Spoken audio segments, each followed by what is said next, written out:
This is episode number 165 of the Homeowners Show. Whether you're DIY, we're looking to hire. Ready to hire. We're here to help you find the best information and options for you and your home. That was really, really bad. Thanks for showing up, guys. My name is Kevin Hackett, and this is Craig Williams. Greatest intro ever. I love it. I had nothing to do with it. It was beautiful. It was my favorite thing. Y'all, Kevin has cheat sheets. Yeah, no, well, I actually do have cheat sheets, but I never use it anymore. This is episode 165. I don't need a cheat sheet for the intro anymore. Everything's screwed up tonight. It's your security blanket. It wasn't there. It says, I don't know what to do. I don't know, man. I'm freaking out over here. Freaking out. Things are different. We don't like it. I don't know, man. How are you tonight? Dude, I'm exhausted. Yeah, I know you are, man. I'm here. I'm present. I'm probably not going to be on topic. I may ramble a bit. Okay. But I'm awake. And this is Craig tired. This is not Two Bourbon Craig. It's different than Two Bourbon Craig. It's a totally different Craig. Yeah, totally different. So we'll see how that. I don't know that we've ever had exhausted Craig. Exhausted Craig can be silly. And it's a term that I don't know if you've. A lot of people, whenever I use this term, they don't know what I'm talking about. But I use the term simpled out. What is it? Simpled out. Simpled out. Yeah, you get simpled out. Whenever you get so exhausted that you become silly. Okay. I call it simpled out. I don't know where I came up with that. My mom probably told it to me. I don't know. But that's what I call it. My youngest tonight was asking me, I think she was trying to ask me what dag nabbit means. One, I was too tired to answer that question. Two, she said, what does dang tabbit mean? Of course she said it wrong. And so I had to do like a double take. I was like, dang tabbit. Is that like a cartoon? Yeah. I don't know. What is that? Okay, so I was like Googling it. And I was like, hang on. No, you're dag nabbit. That's it. So the question is, who says that, you or your wife? Oh, me. Okay. My wife would never say something like that. She's too highbrow. Yeah. She would never deign to speak such lowly colloquialisms. So, oh man, but that's good. So tell us why you're tired. So I don't even know what I did on Friday. A lot, I'm sure. That was like my longest work day of the week. But anyway, Saturday we ended up getting club seats to go to the A&M Auburn game. That worked out well for you. It was so good. As an A&M fan. Yes. Yeah. It worked out as an A&M fan. It just worked out in general because the tickets were amazing. Yeah. A friend Michael hooked us up, and one, like, it was on the alumni side, which I'm so happy to be on because it's in the shade and all this kind of stuff. And you don't have to stand the entire game. You don't have to stand the whole game. But there's like, a bar and stuff right there behind, and we had a parking pass like right next to the stadium, which is just unheard of. Yeah. We got to take escalators up to our seats. It was just a whole beautiful experience. Nice. Leaving town was a whole other thing. But then the next day, that afternoon, I left and went to Fort Worth. Yeah. And went and hung out with my buddies, Wes and Abby, and we went to this really cool gun range there in Fort Worth. I think it's called Smart Shooters. But anyway, what was cool about it is you could get your own private range suite. Yeah. And it was unlimited time.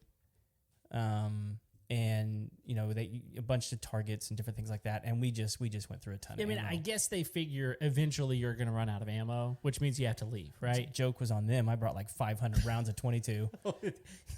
Like one of those buckets? Yeah. Like a bucket of 22? Yeah, I know what you're talking about.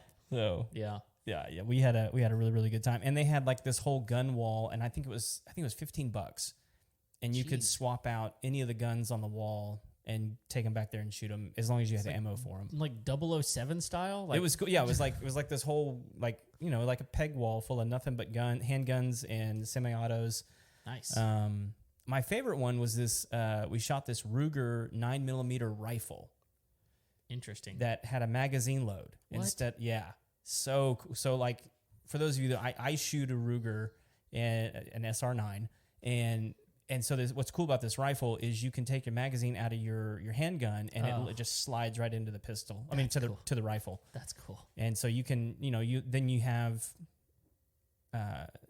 Long dead. 17 rounds in your rifle. Nice. But they had an extra magazine there for us for that rifle, and what did they call it? They like the joystick or something like that. Oh my goodness! It held 28 rounds in the magazine, which is completely impractical for a pistol, but for a rifle, all good. Yeah, so cool. But yeah, and for never shooting, they were really good shots. Yeah, I saw the photo of like the aftermath, and I liked your comment. Nobody won, but the target lost. The target lost. Yeah, that was really, really good. Really, really good. Well, cool, man. So now I'm here. Now you're here. And just exhausted. I mean, you worked today again, right? I did work today. Yeah. Yeah, and if you're watching this on YouTube, you know that our time, it's 9:30, but for our guest, it's even an hour later because our guest is from Canada. Yeah, but he's excited because he gets to hang out with us. Yeah, he is excited. I know he's excited. We're glad to have him. His name is Lewis Vandervalk. Lewis, we are glad to have you. Welcome to the Homeowner Show. Thanks, boys. I appreciate being here. Appreciate you having me on. And I'm excited to just chop it up with you guys tonight. Yeah, man. Very, very cool. We're glad to have you. Lewis, give us a little information about who you are. I mean, obviously, you're from the different country to the north and all that cool stuff. But tell us a little bit about who you are. We probably ought to let everybody know that you own a junk removal company, and that's what our episode's going to be about tonight. So maybe tell us a little bit about who you are and how you got started doing junk removal. Awesome. Yeah. So basically, I'll go back a little bit. So I own a marketing agency, and I'm in the business of looking for areas that, we can help customers dominate. And in our backyard, we found junk removal was a easy to dominate niche. So what did we do? We kind of looked at things for a little bit, and then my business partner, Ryan, and myself, we just dove right in. So we got to use all the strategies that we help our clients with and turn it into a business that we could kind of practice on, put our money where our mouth is, so to speak. And we started that in May. And it's grown really fast and really well. It's been really, really exciting. So that's the short version of it. On a personal note, I'm a husband, a father to two with another on the way, and really enjoying business and family life and figuring out how to mesh them all together and become better every day at the process. Man, that's really cool. I'm excited to talk to you about this business because we've actually advertised the last couple of weeks about a business called Sustained Growth Solutions. It does a very, very similar thing to the way you do marketing, which is gathering leads for business owners and helping them win by kind of taking that off of their plate. And so that's from what I understand, that's what you do with your marketing agency. But then you turned it into an actual business. So super, super cool. I'm really interested to know. I think there's a lot of people that like they hear something like junk removal and may not. I mean, are you cleaning out hoarders' houses or what are you actually doing with junk removal? So it can vary. It can vary wildly. Like this morning, we got a quote that came through off the website for a 30-foot high barn. So we do junk removal and demolition.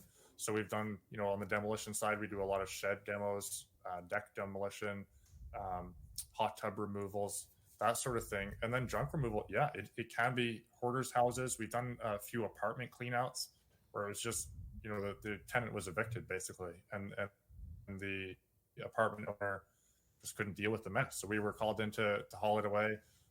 We'll do yard debris cleanup, construction debris cleanup. We haven't gotten any dead bodies yet, but things like that, right? Just cleaning up after people, the things that they don't want to do, or the things that they just don't have time to do. Well, so you mentioned no dead bodies, and I'm curious as to how the law works. Like maybe when you find certain things in the house that maybe you can't touch? I mean, are you do you have like a list that you guys go through when you're cleaning out a space as to like, all right, if we come across this, we got to, halt production and make a phone call here? We have not run into anything like that. I obviously, if we found something like that, it would be halt. We haven't run into anything. The only stipulation, like some people ask us to make sure that we take things to the dump. Some of it we donate to local community centers. But we've had a few people say, hey, can I have pictures of this, to make sure that it did go to the dump and someone else isn't using it. Other than that, it would be common sense. If we found a dead body, there's someone else that needs to be called in. That's not our area of expertise. Biohazard, that's also not an area of expertise. That kind of falls into the same category. But for the most part, everything's been fairly tame that we've dealt with. Yeah. So like if you guys, like we're like cleaning out a shed and there's like used motor oil, what would you guys do with that?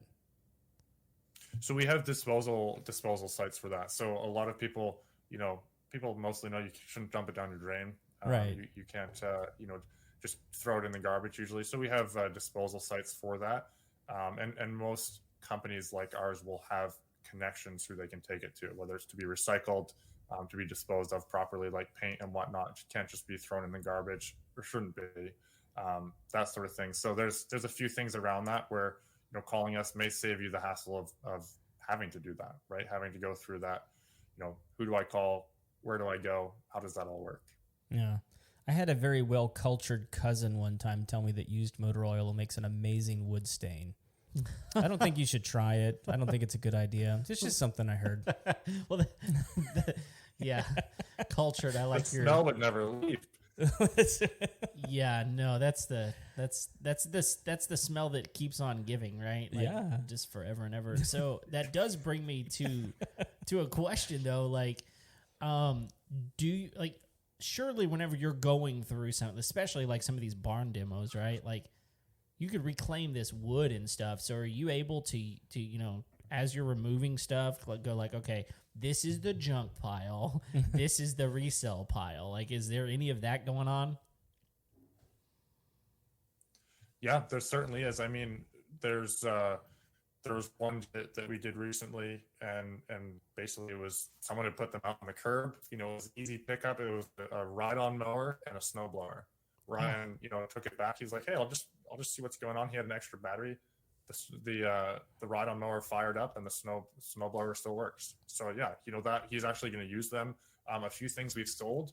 A lot of it comes down to the timing of going through selling it and whatnot. Some of the stuff we'll just donate. It does well. It breeds goodwill in the community to say, hey, we donate a lot of furniture, appliances if they're still working. When we first started, we just basically posted them for free in the buy and sell groups. And then we got a ton of, jobs off of that because people are like, oh, this is so cool. Who are these people? What are they doing? Sure. But yes, there are definitely some things we keep and a few things that we sell, because it's one man's junk is another's treasure, right? Yeah, for sure. So they're like doing storage wars. Yeah, exactly. I mean, surely I mean, whether you have now or not, you're going to come across a diamond in the rough. Like, it's going to happen, right?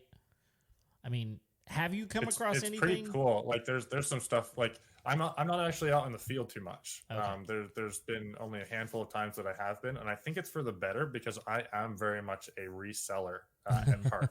I before starting my agency, going through school and before that, I would buy and I would flip tools.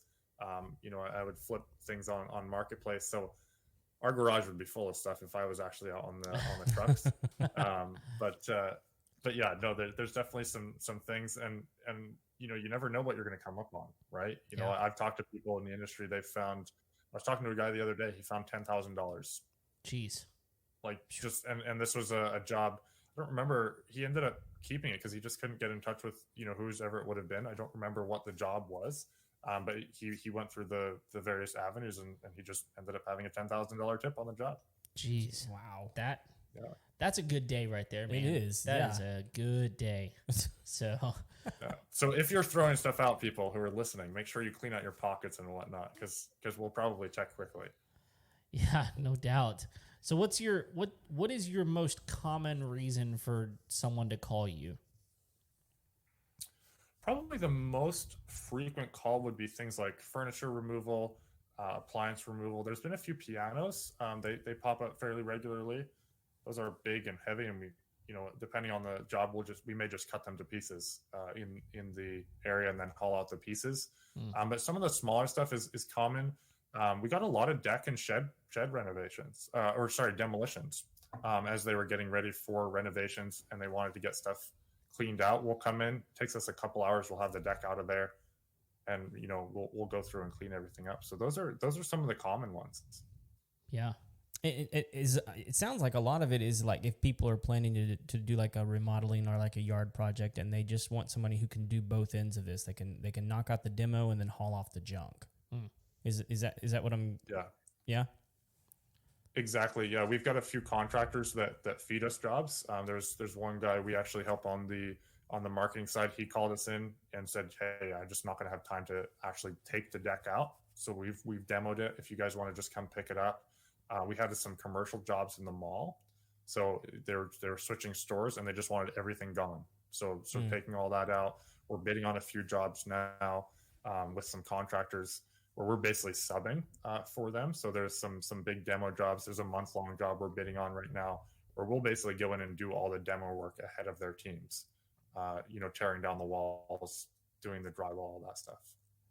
Well, and as you guys, I'm curious because you're obviously in a different part of the continent, but have the renovation jobs been as hot and heavy as they have been down here? Or are they have they been hot and heavy? Or are they slowing down because it's colder? What's kind of the market like there right now? We've noticed more jobs coming in. So we just started in May, so we don't have a full cyclical view of the year, and how that works. Yeah, we're getting more interior stuff than we had previously. Like we just this month we've had 3 big demo jobs that we're bidding on. The barn just came in this morning. Some of it may just be due to the fact that contractors are going inside, so they're starting to bid on their winter work instead of exterior stuff. But I mean, the contracting trades in general, they've been doing really well. I know lots of contractors, they have work coming out the ears. Yeah, that's awesome. Well, and like I heard you mention this barn job. Is it a wooden barn? It is a wooden barn. It's a shake exterior. I was looking at it because there's actually a market for reselling the wood. I was going to ask. I don't think there's much of that on this barn, but yeah, it's actually kind of a nice looking barn. I think they just need to clear it up. Yeah, so I mean, like sometimes you get those jobs where you're taking a barn down. That can be a gold mine. I mean, just because people want that distressed wood. Mm-hmm. Mm-hmm. Well, most of the time it's weathered well, which means it's going to last forever. If it's interior, if it's put interior, you know what I mean? Absolutely. So, yeah, people go crazy for that stuff. Absolutely. Yeah. Yeah. So, when you're doing these jobs, I mean, like, are you bringing in a dumpster yourself, or do you have trucks that you haul stuff away in? I know that a lot of people will maybe even do their own junk removal, just put their stuff in a container. Then people, someone will come haul it off. So whenever you're disposing of it, what does that process look like? Yeah, so currently we have a dump trailer. So we have a pickup and a dump trailer. And basically we'll go to your site. If you have it out on the curb, that makes our job easier and saves you some money. But typically we're going inside, we're picking up, from wherever it is in your house. If you just have a little bit of junk, or your garage or your basement. If it's a whole clean out, then we'll just go through and take out what they need us to take out. We are looking at getting dumpsters next year. So that's in the plan currently, to get a few dumpsters so we can actually take them to a client. They can fill it up and then we just take it away and they pay for the dump fee. But currently we fill the trailer and then we take a ride to the dump. They weigh us, before we go in and dump it. And then when we come back out, they weigh again. And then the difference is what we pay the rate for. So that's currently how we do it, and it's working really well. We'll probably get another trailer and some dumpsters next year, but right now it's just the truck and trailer. That's a way better way than what we do here. You said "way" a lot just now. That is a way better way than we do it here. I just said it It's twice. a way better way to weigh things. To weigh. I didn't say weigh. Oh, okay. Just yeah. I didn't use the WEIGH. Not that tired. How do we do things here? You Dag obviously- nabbit, Kevin. dang tabbit. Dag tabbit. How do they do it around here? They just weigh you on the way in. And you paying for the whole thing? Yep. They like your truck and everything? They weigh usually they just weigh the trailer. Okay. But I guess if you're hauling in a truck, they'd weigh the truck. But I've always had a flatbed trailer when I've gone to a dump site, and they just weigh you on the way in, and then you pay. It's usually like a flat fee because I think it's the way they do it here. It's like over a certain amount you pay this, under a certain amount you pay this. Interesting. At least that's up here in Montgomery County. I don't know how it is all across the United States, but or in Canada. it makes complete sense to me that they would weigh you going in and then weigh you coming out. Well, yeah, that does make sense. I think that's a fair way to weigh things. Kevin, you're going way overboard. I love it. Yeah, I love it. But yeah, I mean, that comes into our pricing. Like if we have not to steal your little moment of humor here, but that comes into our pricing because if we have, a trailer full of shingles, that costs us a lot more. Or we had a trailer full of railroad ties, and that cost an arm and a leg. We definitely did not make money on that job, but we learned, we got to quote higher for those, or put in some sort of, okay, we're going to give you the bill after the dump, and then you're going to pay that plus our labor. Those things are way heavier than they look. Sorry, I'm doing it the whole show. I can't. I just can't right now. You can't weigh me down with your scornful looks. Oh wow, this is going way down fast. Okay, so I think that the thing that I'm interested in then is how do you bid out these jobs? I mean, you're getting someone who calls, Joe Messy person is calling you and needing to clean his junk out of his house or wherever. How do you determine how long it's going to take? Like, I mean, you've obviously been doing the job, but I mean, we're targeting homeowners right now, right? So as they're listening to this, they're going, look, I need some junk removal. How much is this going to cost? And obviously they need to get someone out there to estimate that. How do you go about estimating that? Yeah, so it depends on the job, obviously. Like typically, we get our lead one of two ways. It comes in off the website as a quote request, and we have the ability to attach pictures there, which I'll get to in a second, or it comes in as a call, right? So either way, we're probably going to call them back if it came in as a quote, or we chat with them on the phone, get them to send us some pictures over email or Facebook or text. But because we've done, so many jobs at this point, I think we're averaging like 100. I think we just tabulated. It's like 150 or 200 jobs that we've done since May. Okay. And so we've gotten to learn, okay, this is what this job is going to take. So we factor in, dump rates, how far it is away, how far we have to travel, our labor rates, because we, we'll have one or two people that come out with the truck, depending on the job. And then, how long is this all going to take?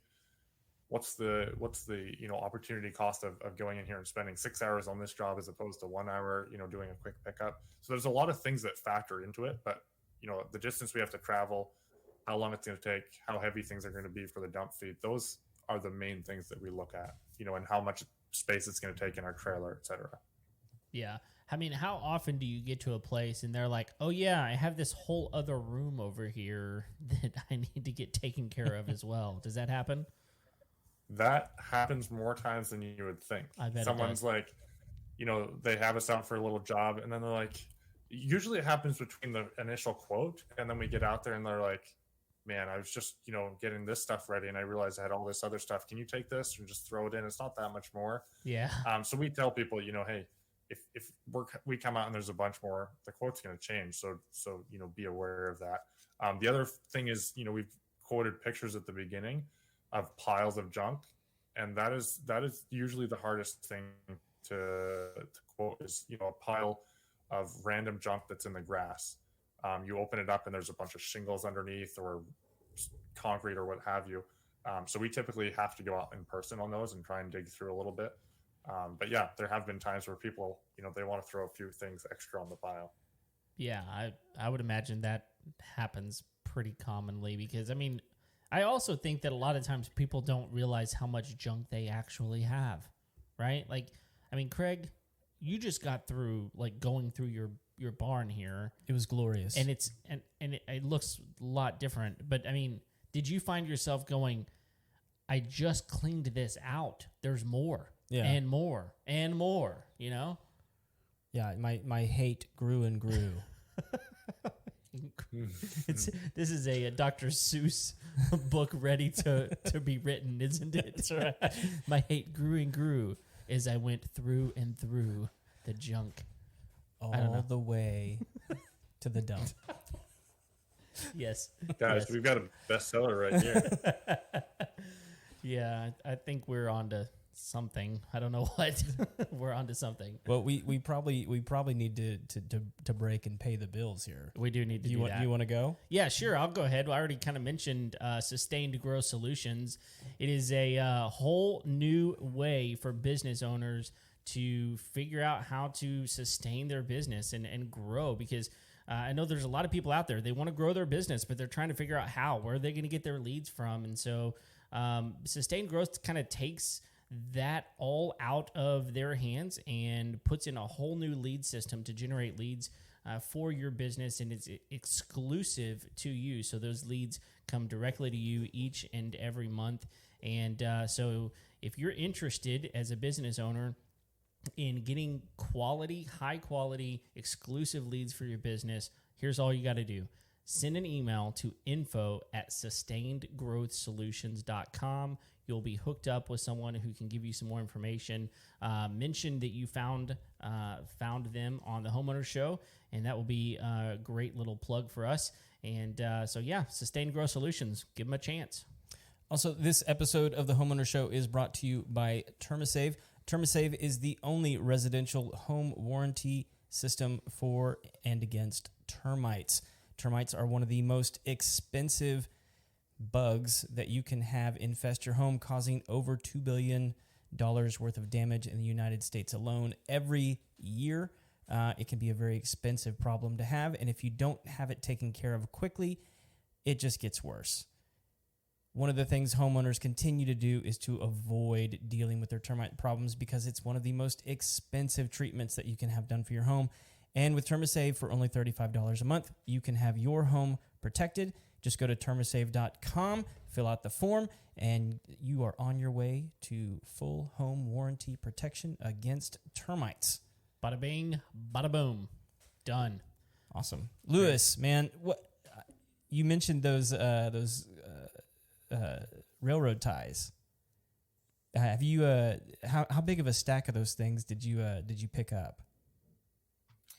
So this was a solar job that Ryan did. What do you mean? He heads out about noon. I'm sorry, I got to interrupt. What do you mean a solar job?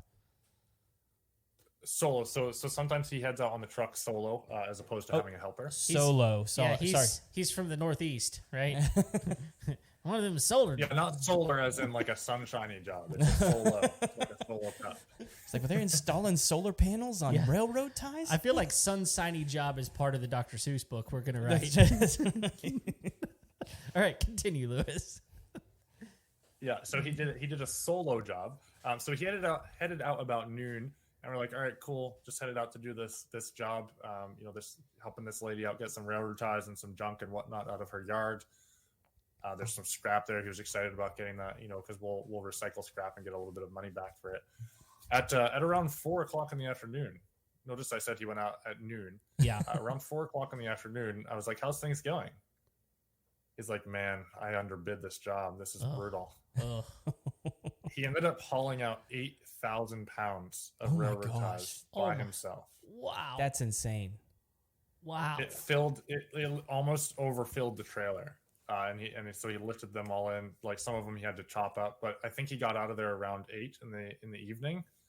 Got his workout in for the week, and we basically had to go back to the client and say, "Hey, this is way more than we thought. We're hiding here in the grass.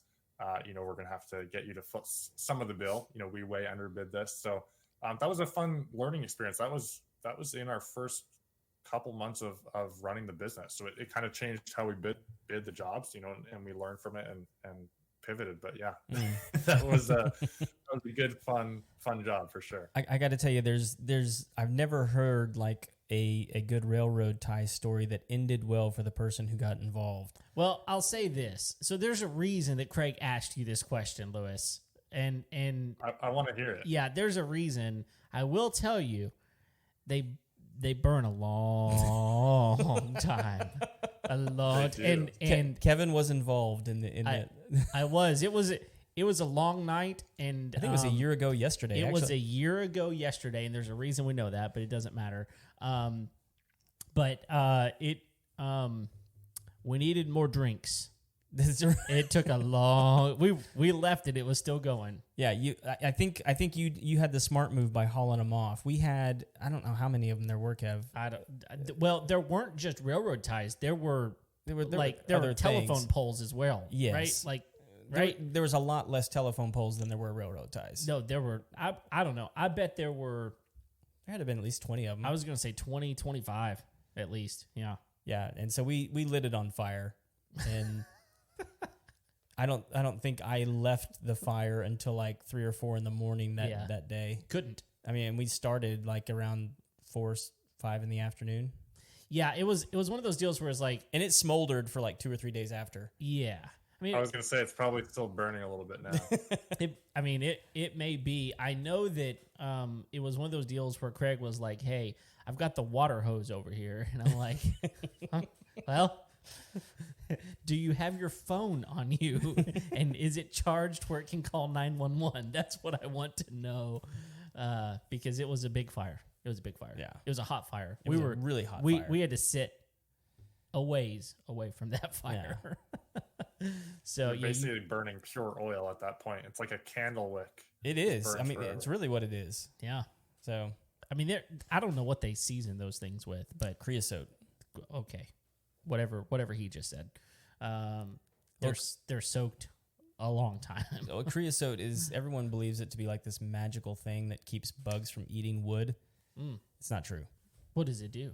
Does it encourage it? No, it sustains the life of the wood is what it does really, really well. Okay. But everyone thinks that it's a chemical, right? And so but it's everyone thinks that creosote keeps termites from eating wood. I can't tell you the number of times I've seen hollowed out railroad ties. So here's a question. We're way off topic, so might as well go down this for a moment. What do termites not eat that's wood related? Nothing. That's what I thought. Yeah. So if it's wood, they're going to eat it, right? Yeah. Well, and it's not just wood; it's any cellulose. Okay. That's why they'll eat cardboard, paper, books. So do they enjoy attics then? I mean, just eating up. Do they ever just eat up attic insulation? I've never seen them do that. I've seen them eat like the paper side of insulation, but never because most insulation is not. Well, most of it's fiberglass, but they do have cellulose that's blown in, so yeah, it's an option.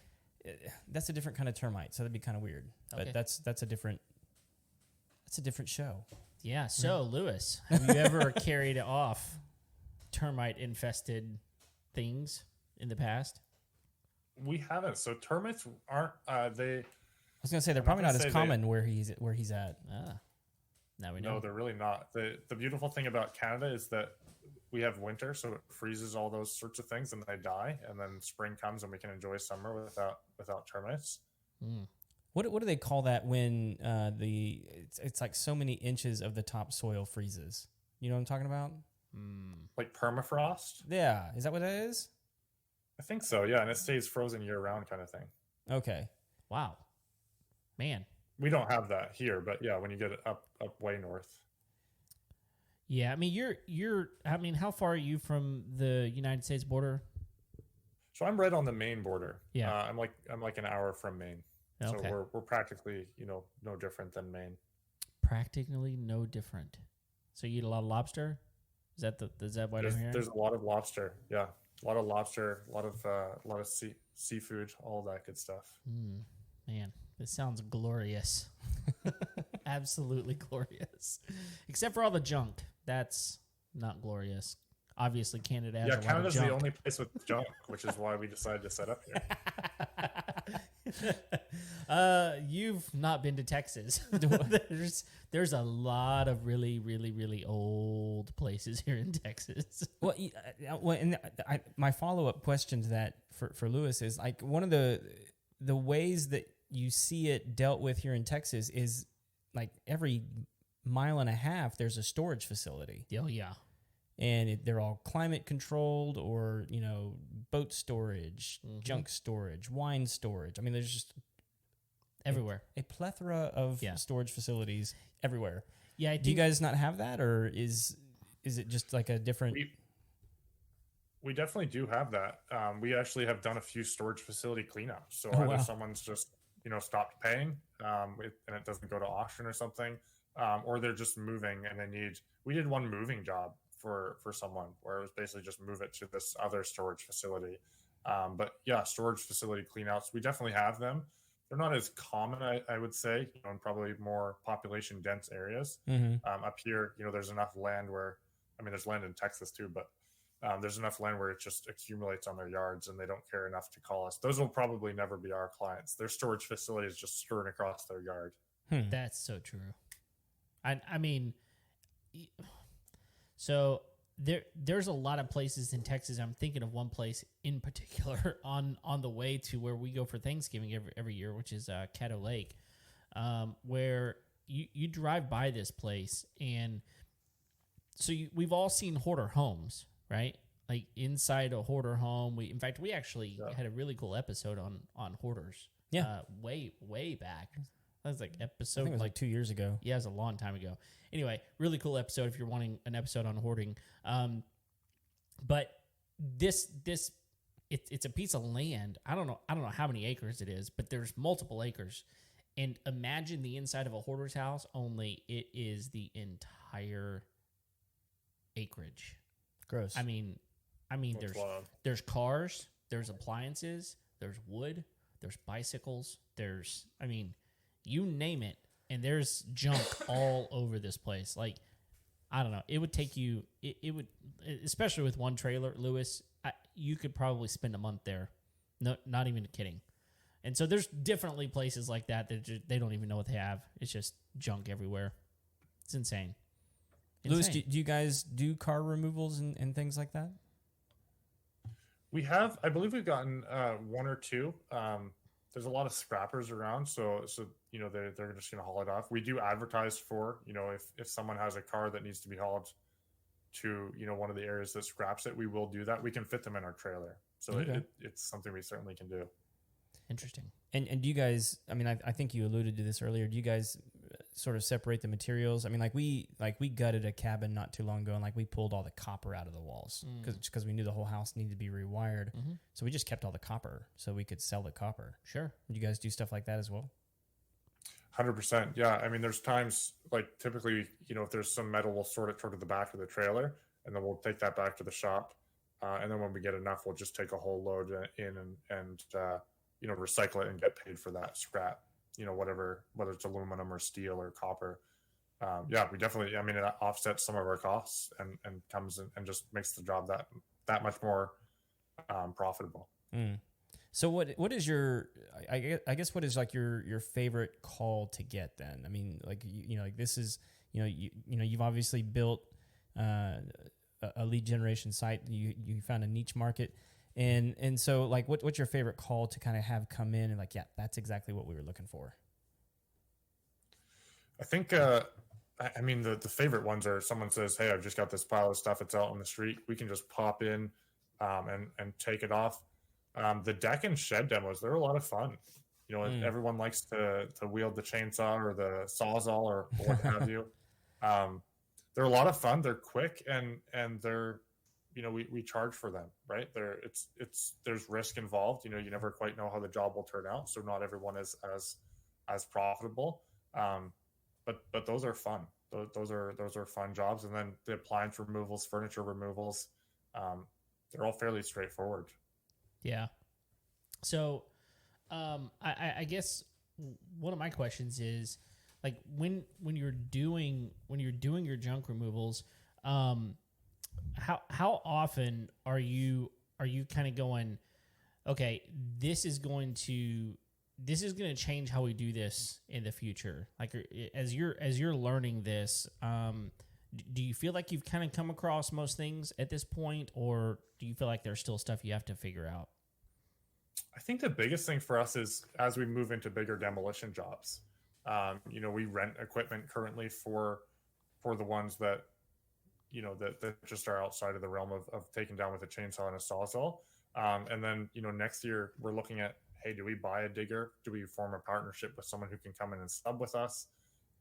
Those are kind of the ones that it's like, okay, how do we quote this? Do we have the bandwidth to do this? Do we just, put a little bit more on top of the price so that if we get it, we can sub it out? That's probably the learning curve now. The standard run of the mill, an appliance that needs to be removed, or a piano or whatnot. We feel like we've covered most of that and have a pretty good sense of, okay, this is how much is going to fit in the trailer. This is how many loads it's going to be. This is how much, manpower is going to be needed, et cetera. So it's as we stretch into kind of the unknown territory as we grow and get the word out there. Sure. Yeah, it definitely seems like the kind of business that you want to grow to where eventually, you have to justify that skid steer. Yes. I mean, because you never know when you might need a skid steer. Every Tuesday. Right. Exactly. Yeah, exactly. I mean, that's the ultimate goal is whenever you do need it every Tuesday. Yeah. Obviously. Have you guys had to use something like that? We've used a mini excavator on a fair number of jobs. Okay. Whether it be a demolition thing. We did some rock removals for a realtor actually, who just needed some rocks removed from their lake property. So we used that. We're looking at it for a couple of jobs here, but having something on hand, a skid steer would be great, like with a grapple hook, something like that. That's going to be in the future for sure. Yeah. They're so useful. Two, they're just so fun. Yeah, definitely. All right. Next question. They are a lot of fun. All right. So as a junk removal owner, what do you wish that person that called you understood that they don't know? I think that's a great question. Cha-ching. Cha-ching. This is the money question. I think the biggest thing is, we can't remove it for $25. Some of the jobs may make the most sense for you to take to the dump. For a bigger job, that's where we come in. Our minimum rate of removal is $80. So we won't even engage with someone. If it's less than that, it's just not worth our time. It's not worth the fuel to go out there. We've got insurance, we've got people to pay, etc. All of that, right? So I think there's the minimum charge, and then the fact that if you're 2 hours away, we probably can't help you as much as your neighbor has referred to us, or your friend has referred us over. It's going to charge. We're going to charge for the fact that it costs us. If you want us around here in 5 years, we have to be a business that sustains itself. Yeah, I think everybody is naturally geared toward how can I get this done the absolute cheapest way I can get it done. And unfortunately, I think for most people, I mean, you get what you pay for. We've talked about that over and over and over on this show. Whenever we talk to some contractors and they say, look, I'm probably going to be more expensive than the next guy. And there's a reason for that. I've got a certain standard that I hold myself to. And, but so yeah, it's just not going to be the cheapest day of your life. Sorry. You got a lot of junk. You got to get it taken away. And, you can do it yourself, or we can come out, and it's going to cost you some money, right?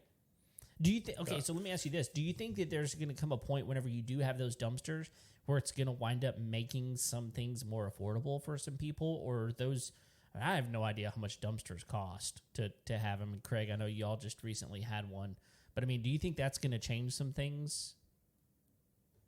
I think it appeals to the DIY crowd more, for sure. They don't necessarily want us to swoop in and save the day.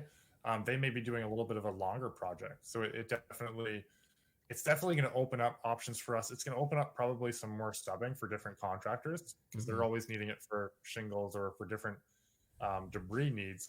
We can just leave it there. We can build up those referrals. They can refer us to clients. It just opens up a whole new avenue, a new type of job for us, for sure. Okay. Yeah, makes sense. Craig, got more questions? No, but I do have a business idea for you that I think could potentially make a lot of money and make all of our families happy. Okay, so let's hear it. Because we're gonna have to team up on this one. Okay. So, Lewis, have you ever been to the Caribbean? I have. Yeah, we honeymooned in St. Lucia. St. nice. Lucia. Have you ever been like St. John? I haven't. No. You haven't. Okay. So St. John is the only national forest in the Caribbean, the United States National Forest. Okay. It's a national park. Sorry, national park. Okay. And it is covered in junk. Absolutely covered in junk everywhere. Is that just because there's nowhere else to dispose of things on the there's island? nowhere to go. Okay. And so like the person that could figure out and like here's the thing, I think it could actually be like a government contract. Okay. Because it is a national park and they want to keep those things clean. But like people like their cars break down and they just leave them on the side of the road. Interesting. And abandon them. Sure. And not only that, they have, because they have a lot of hurricanes and stuff like that, when like they tear down buildings, they don't have anywhere to take the trash. Mm-hmm. So they just put it in the lot next to them. That's wild. And so like over the years, I mean, like you will literally see the jungle like absorbing cars and different things like that. Sure. And because the only way to get to the island is by boat. Right.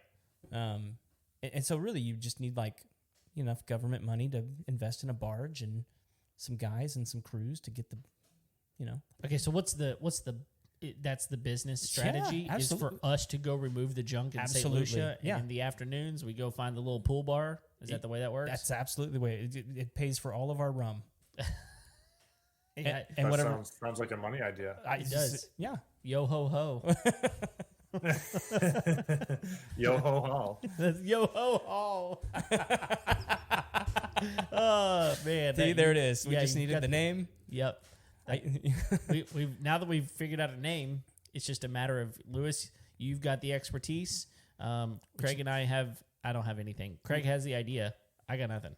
I don't think Ryan will be too upset about headed to the Caribbean either. There you go. There you go. I mean, at that point, we would be national heroes. Absolutely. Yes. Yeah. And that's what all Canadians want is and to that's just to the be a starter U.S. park. national hero. You start That's there right, because that's it's a smaller park, Oh, okay. and then you get the contract for all the rest of the parks. Oh, okay. So Yeah. any all junk removal from national parks. Wow. It'd be a nice contract. It would be.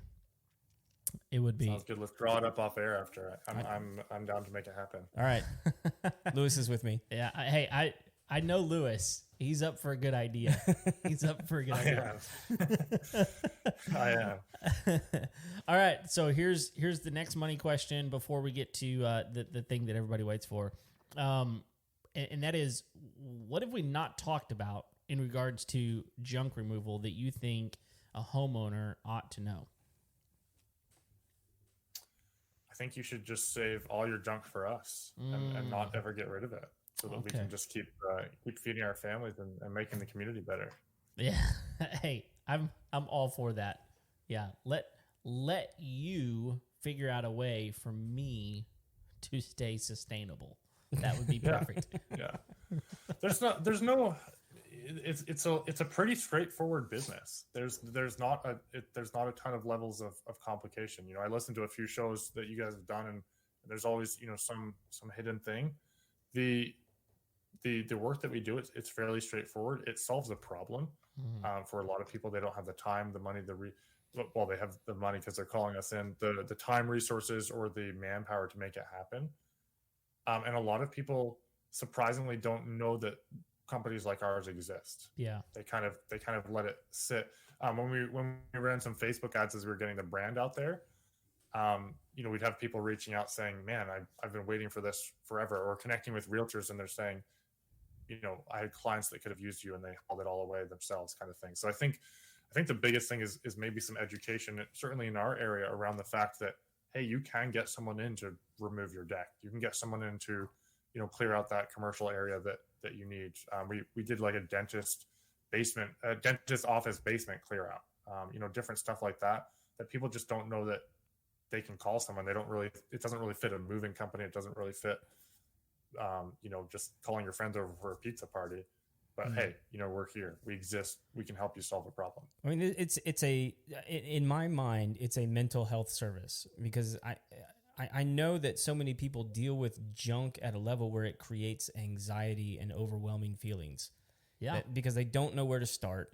They don't know how to get going. They don't feel like they have the energy to complete the project, or even like once they get started, how they're going to finish it. Mm-hmm. So that's what it like. And I think a lot of service businesses are like that, where they're, you're providing something where the homeowner is just in over their head, and they just don't know what to do, or even how to start. And so like that, Yeah, well, and I think that exactly to your point, especially whenever it comes to like, estates that loved one has died or something, and you've got to figure out what to do with the stuff. And I can imagine this being one of those services where it's like, look, I can't handle this. There's nothing that I really need.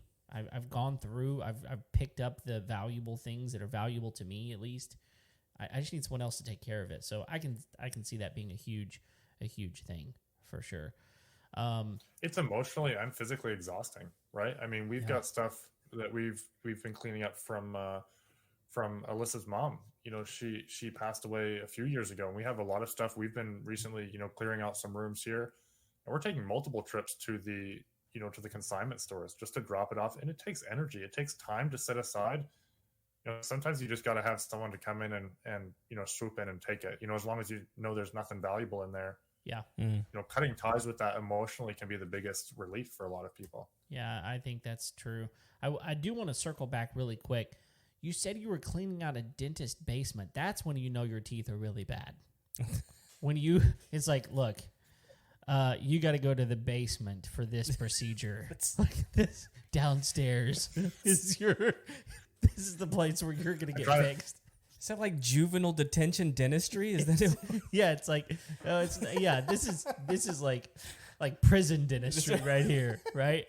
No Novocaine. We actually had to sign drills a are waiver dull. on this one, so I can't disclose all the details, but you're close. Yeah, I'm close. No, it was a storage area, and they just had a bunch of random stuff stored in there, and they were like, "Help us." Oh, that's funny. Well, Craig, hey, you remember? That reminds me.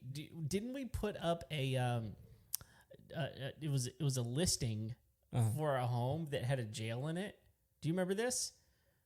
I got to go back and find it, because there's a listing of a home. I think I remember what you're talking about. It was a basement, but this home was it was for sale, but it was the like the county. It was the old like city prison or city jail. It was a city jail, That's what it was. and whoever the sheriff was at the time, or whoever, that's where it was in his house. Yeah. The jail was in his house, and he was there all the time. Anyway, it's kind of that's what I have in my mind whenever you talk about the basement of the dentist.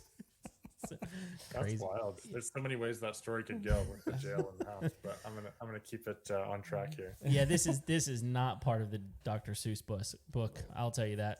The Dr. Seuss book is not going to the dentist basement. Take a dark turn. Yeah, it took a dark turn for sure. All right, well, we're going to move on to the part of the show, Lewis, everybody is looking forward to. I don't know if because they haven't heard it in a while, for one. They hadn't heard it in a while. But I don't know if I prepared you for this or not. But if I didn't, well, here we go, because we're about to hit the Final Four. The Final Four. Yeah, that's right. The Final Four questions we ask each and every one of our guests. So, Lewis, did you know about this? I truthfully didn't. Okay. I went through those episodes, and I've been following you guys, and I guess I've never made it to the Final Four. Okay, so well, on me, boys. here's what happens. We ask all of our first-time guests these same 4 questions, so it's going to hit you like a ton of bricks. Here we go. They're tough. You gotta win this in order to actually get this episode published. So here we go. All right. First question is, what is the must-have tool that you won't leave your house without? And this is in reference to the business, correct? Yeah, well, this is in reference to anything. It could be as simple as like, Craig calls you one day and is like, "Hey, come over to my house," and you're like, "What for?" He's like, "I got a ton of stuff to do, and you just got to grab one tool, you're running out of your house. It doesn't have to be that. It could be a tool for your business. It could be anything. What's a must-have tool that you personally can't live without?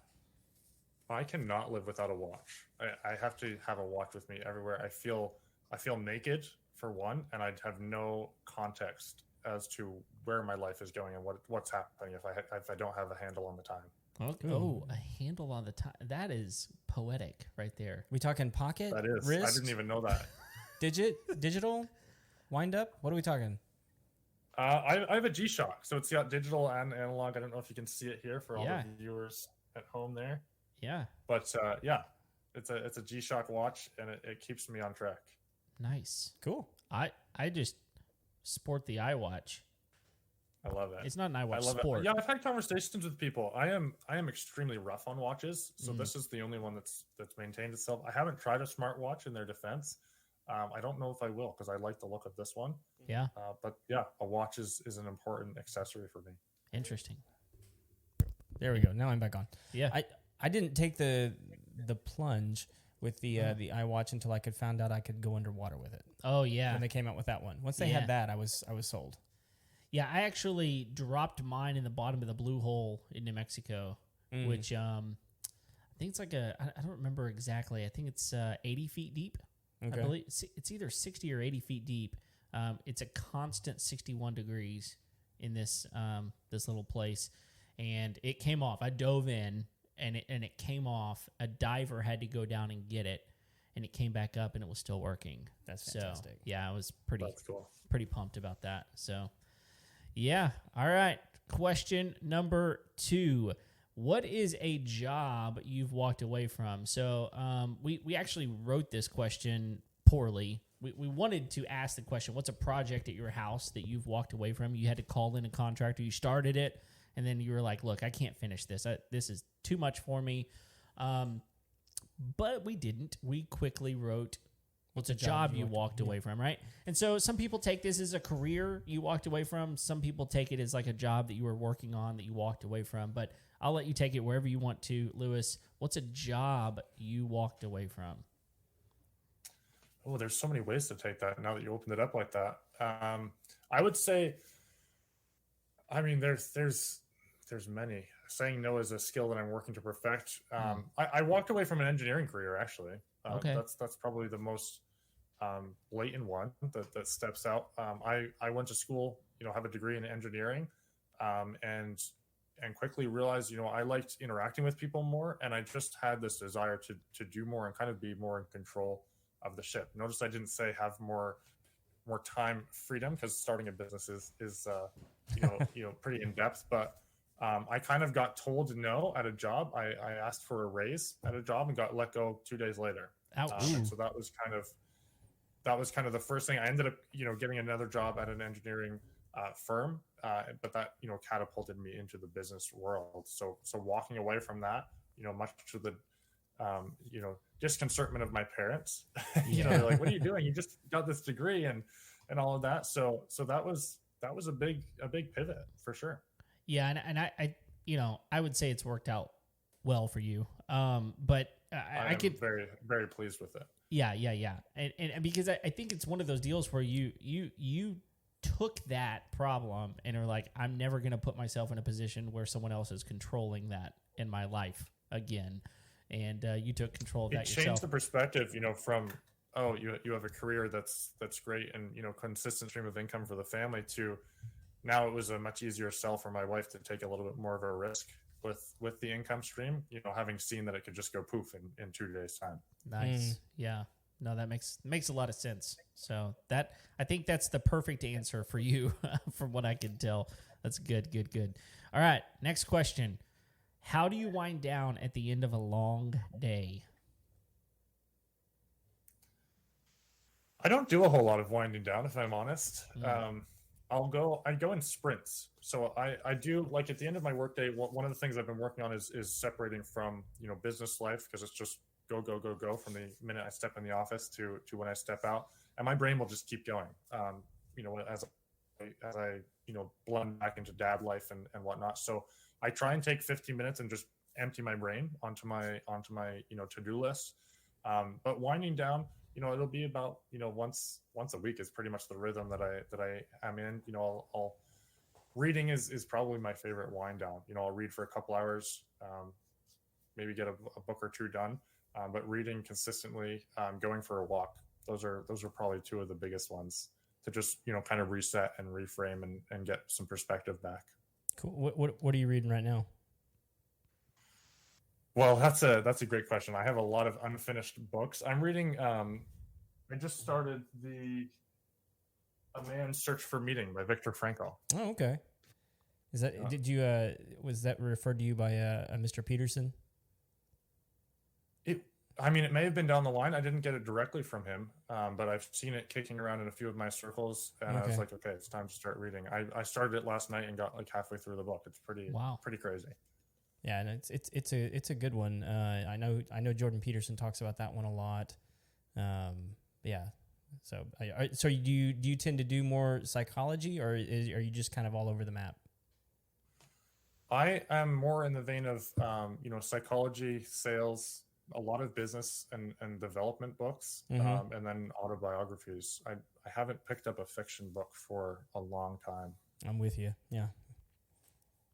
Well, I mean, you're on a trajectory right now in your life where knowing all of those things is helping you. And the fiction you just said you don't wind down. So, that's what fiction really is. It's a wind down, right? It's something that really kind of takes you to another place. It transports you into another realm. And, if you're not the kind of guy that does like to wind down very much, then that makes a lot of sense to me. So. Yeah. A wind down for me, like I said, it's a clear in my head so that I can have more creative ideas and execute on them. Sure. I like it. All right. Last question. What's one of the best pieces of wisdom or advice you've ever received? There's a lot of nuggets. I think the one I always go back to is imperfect action beats perfect inaction. I know, Kevin, you've heard me say that many times before. Yep. But a lot of the times we just stand in our own way. Now that I'm really have that entrenched, it's probably, working to systematize it so that after I start, I carry through and finish it. But yeah, just getting started is a huge thing that's helped me take some risks and do some things that I definitely would not have done otherwise. Yeah, you're right. I've heard you say that on multiple occasions, and I've seen that in my own life. I mean, sometimes you got to fail in order to succeed, and if you're going to succeed in that moment, then you have to try, right? And so you're right. I think paralyzation is easy. I heard someone frame it up the other day, Kevin, and he says in his business they don't talk about trying things or failing to learn. They just experiment. So they're like, all right, let's do this experiment. Let's see. And so they just start a bunch of experiments, and it's no longer, oh, that failed, or that effort failed, or I failed in this. It's just like, oh, that experiment came back from the lab, and we've got to tweak it. So that's been a cool reframe to say, okay, I'm going to start it, and we'll just see where it goes. I actually love that. I had in my career at one point, I had something that I proposed, and the answer that I got was, yeah, why don't you just kind of do that covertly? And I was like, why would I do it covertly? Like, shouldn't we tell people that we're doing this? There's no reason to do it covertly. And they're like, well, yeah, but then if it fails and we don't have to walk it back. And I actually said, well, what if we just framed it as an experiment? Because people fail at experiments all the time, and then you can just change the variable a little bit and keep the constant and try again. And if it fails, it's just an experiment. So, it goes into another thing that I really love. I love to dog on people about, and that is just analysis paralysis. Is getting out of analysis paralysis, and taking some action is huge, really, really huge. So, all right. Well, we actually weren't completely truthful with you. There's not just 4 questions. There's a secret 5th question, and Craig gets to ask this question every time because he can't remember the other ones. I don't have the cheat sheet. Well, it's okay. That's true. What's the 5th question? Lewis, if people want to get a hold of you, how do they find you? I am all over the internet. No, there's a few avenues. Facebook is the most commonly commonly used one. You can use Lewis at integrityjunk.ca or Lewis at bluecrocus.ca. That's the name of our agency. So connect with me on Facebook or by email. Excited to hear from you. And guys, this has been a fun show, the way you guys put it together. I liked the question. I actually liked that I didn't know the questions, because I like having kind of go with my gut and the first thing that comes to mind. That was good. I appreciated that. Good. Awesome. Good. We'll keep that in mind for future guests. Yeah. Surprise all of them. Yeah, it's not a bad thing for sure. Well, dude, it has been a pleasure to have you on. Thank you for taking the time to sit with us and just kind of explore junk removal. I think it's one of those things that gets overlooked a lot of times. And I mean, goodness, here we are 165 episodes in, and we've not done one on junk removal. Right, so yeah. It's really, really good. So all of you out there who are listening, we appreciate you very, very much. Thank you for downloading today's episode. We're here each and every Tuesday. If you have not already, click that button, hit the bell, subscribe to the places, eat the food that we give you. Be excellent to the homeowner show. Do all the things. We don't care about everybody else. Everyone. Just us. Just us. Yes. Do it now. And until next time, we'll see you later. See ya.